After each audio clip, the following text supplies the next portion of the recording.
Y mencionábamos el último informe que dio a conocer ayer el INDEC con respecto al mercado laboral, correspondiente, insistimos mucho con esto, a diciembre. Y que compara los datos, por supuesto, como corresponde, con diciembre del año anterior, para evitar las cuestiones de estacionalidad que son muy importantes cuando uno compara datos laborales. Bueno, lo tenemos a un especialista aquí, economista él, Fabio Dércole, muchas gracias por venir al programa. Gracias por la invitación. Bueno, primero, ¿cómo analizaste, cómo viste estos datos? ¿Eran esperables después de la crisis que tuvimos o que tenemos? Sí, después de la crisis eran esperables, pero tengo que ser sincero, yo esperaba números arriba de 2 dígitos. Esperaba para el último trimestre del año más del 10% del desempleo.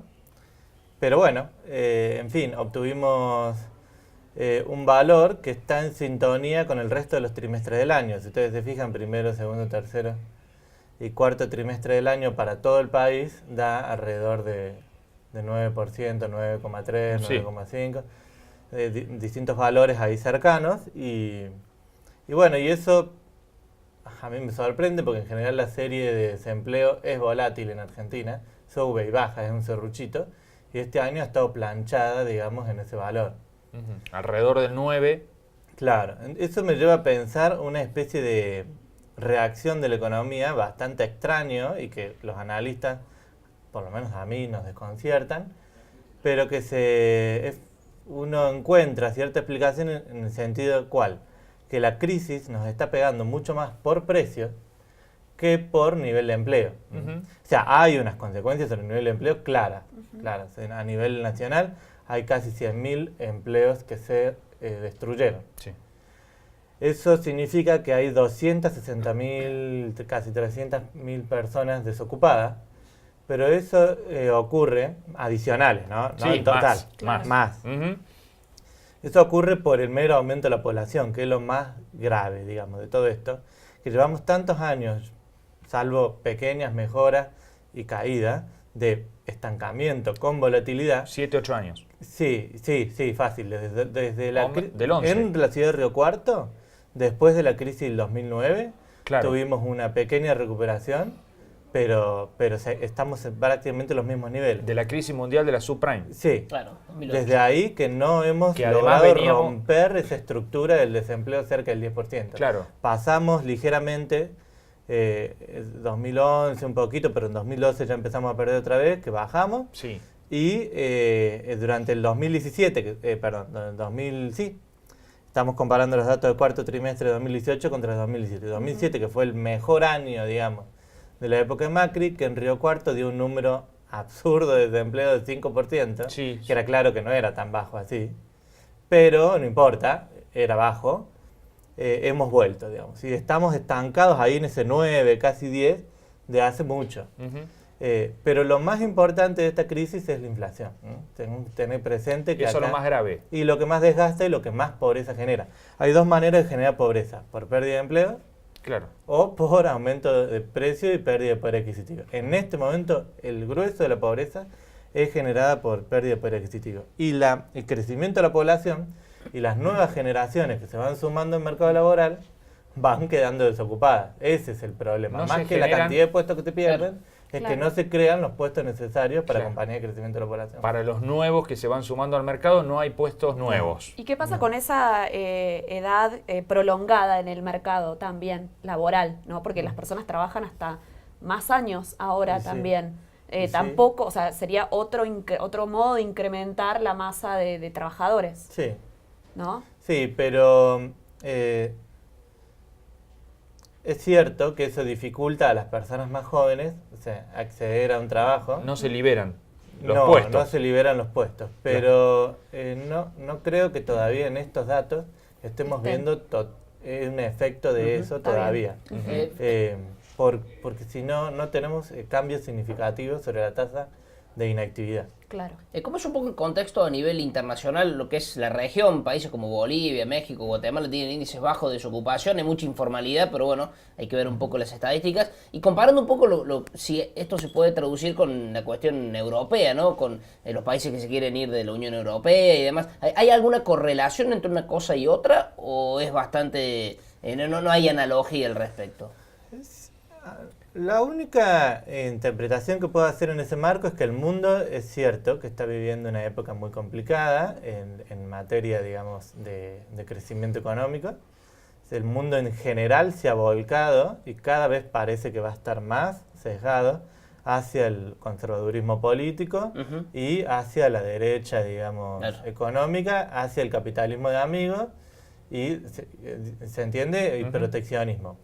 Los líderes de ese movimiento están claros: Trump en Estados Unidos, en China, quien esté, está siempre en esa línea. Entonces, y Rusia, bueno, también Putin hace décadas que está llevando el país en ese sentido. Y Alemania, Francia, están hacia el otro lado, un liberalismo más progresista, pero se enfrentan a movimientos conservadores cada vez más grandes. Claro, las crisis son caldo de cultivo de las derechas extremas, ¿no? Sí, claro. Exactamente. Y eso, y el empleo es el eje central de todo eso, porque fíjense que la vuelta de Trump al gobierno era básicamente devolverle el trabajo a los verdaderos americanos. A los norteamericanos. En detrimento y no de a los inmigrantes. Claro. Y en Argentina hay un caldito, lamentablemente, como en todas partes del mundo. Y estas situaciones de desempleo o de deterioro del mercado laboral, sumado a la inflación, son ideales para ese caldo. Con lo cual, bueno, eso es un poco lo que hay que estar alerta.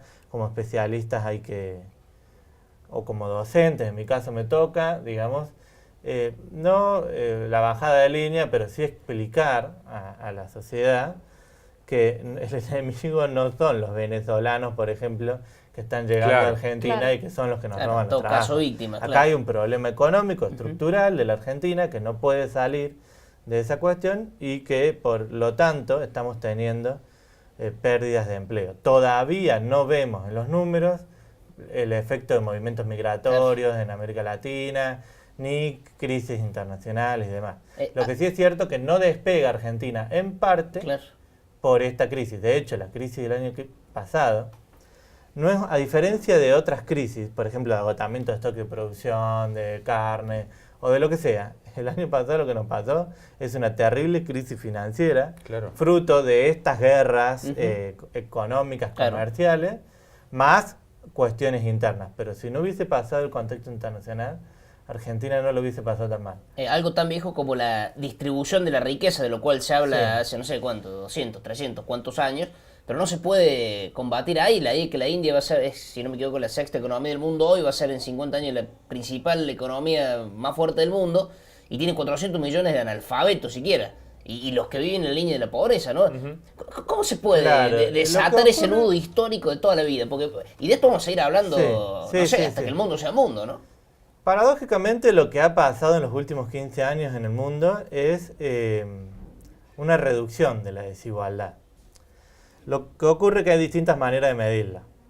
Es cierto que la riqueza está muy concentrada si uno lo analiza desde el punto de vista de cuánto produce el 1% más rico. Sí. Ahora, uno saca el 5% más rico y el resto del mundo somos menos desigual. Y la clave está en India y en China. Hace 50 años eran muchísimo más pobres y las condiciones eran muchísimo peores. India y China son dos gigantes que se han sumado cada vez más gente a la clase media mundial. Eso era un fenómeno europeo, si quieren en América Latina, argentino, y en Estados Unidos un poco. Pero hoy es un fenómeno que abarca a gran parte de América Latina de clase media y sobre todo a gran parte de Asia, que eso era impensado hace 50 años. Entonces, es cierto que la desigualdad disminuye, pero sí es cierto que al integrarse al mundo esas economías, que todavía tienen grandes masas de pobreza, hacen que, vamos por decirlo, los pobres ahora tengan una voz que antes no tenían. Y son importantes en términos políticos, y eso cambia toda la agenda del mundo. Y paradójicamente, una reducción de la desigualdad está llevando, por otro lado, a un aumento de la derecha o de populismo de derecha, digamos, que capturan votos de estos grupos de personas que todavía no tienen formación, digamos, stock acumulado de educación a lo largo de generaciones, como para entender cuestiones de identidad de género, una serie de cuestiones de libertades básicas del mundo en el que vivimos hoy, que nos parecen muy naturales, tal vez a los que vivimos en Río Cuarto, pero que no son nada naturales en un país de Oriente Medio, de Asia. Bien, la última, Fabio, es de esperar que estos números que, insistimos siempre, corresponden a diciembre, hoy estén peor si midiéramos la situación del mercado laboral y posiblemente lo estén en los próximos meses, o la próxima medición que dé a conocer el INDEC sea peor que esta. De nuevo, tendríamos que comparar con, siempre como vos explicaste, con el mismo momento del año y ya nos había dado mal. Ya vamos a estar comparando con 2018. Claro, entonces no nos vamos a alarmar tanto porque la diferencia que va a haber entre los números del primer trimestre de 2018, de 2019 con los del primero de 2018 no va a ser tan grande como la del cuarto de 2017, que fue, insisto, el mejor número de toda la era Macri. Por llamarlo así. O el menos peor, digamos. No, era muy bueno. Había dado incluso más bajo que casi, o sea, que De cómo veníamos. que en los últimos 10 años. Sí, fue muy bajo. Para Río Cuarto había dado el 5% de desempleo. Claro, 5,7. Una sola vez habíamos tenido en los últimos 15 años un número inferior. Y era por cuestiones de errores estadísticos, no por realidad. Entonces, la verdad que ese número era muy bueno. Entonces, por eso, ya para el primer trimestre no vamos a ver la diferencia de los números tan grande. Es probable que tengamos un 10-1, un 10-2 a nivel nacional. Río Cuarto puede pasar cualquier cosa, porque la muestra es muy pequeña, es mucho más volátil, pero sí, de todos modos, ya algunos indicadores de industria ya están mostrando enero y febrero con variación positiva. Bien, comparando con el mismo Y que el periodo, año pasado todos los meses tenían una variación en rojo muy grande, lo cual puede que todavía aumente el desempleo, pero a una velocidad menor. Claro. Bien. Fabio, muchas gracias por venir. No, gracias a usted. Gracias. Muy